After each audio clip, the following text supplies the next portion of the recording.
Pilots out there, instead of planes, these pilots are flying drones. The 7 investigators discovered some drone pilots are taking big risks with your safety. Yeah, they're flying into the protected airspace around major airports. 7 investigator Heather Catallo shows you how experts say the FAA needs to do much more to keep you safe. Drones are considered unmanned aircraft systems, and the Federal Aviation Administration says they're getting more than 100 reports every month of UAS sightings. That's a lot of drones flying where they shouldn't be.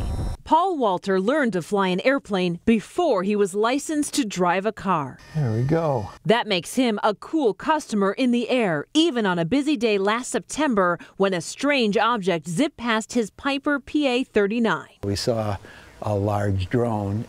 It was off our wing maybe 50 feet. The drone was also in the protected airspace around an airport. We just had a drone fly by us here at Square 5000. Walter's first instinct was to warn other pilots because a drone around an airport could have deadly consequences. If it went through the windshield, it could kill the pilots. That's why federal law creates a 5-mile bubble around airports where drones can only fly with permission. The 7 investigators discovered dangerous drone operators break that law almost 6 times a day.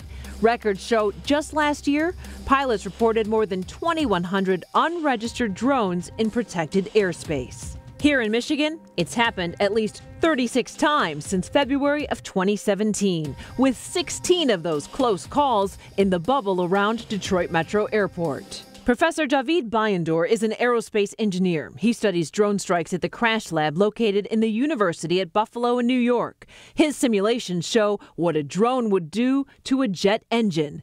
The damage is done in less than a second. By the time you detect a drone on a radar or see it on an aircraft, it would be too late. So what does the FAA do to fight this risk? In most cases reviewed by the investigators, they simply call the local police, but not much happens.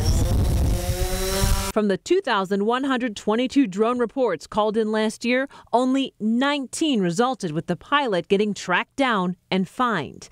In a statement, the FAA said that's as far as they can go, adding the FAA does not impose criminal penalties. That's a question for law enforcement. But the Government Accountability Office determined FAA needs to do more. They just released this study on drones with a clear warning in the title. FAA should improve its management of safety risks.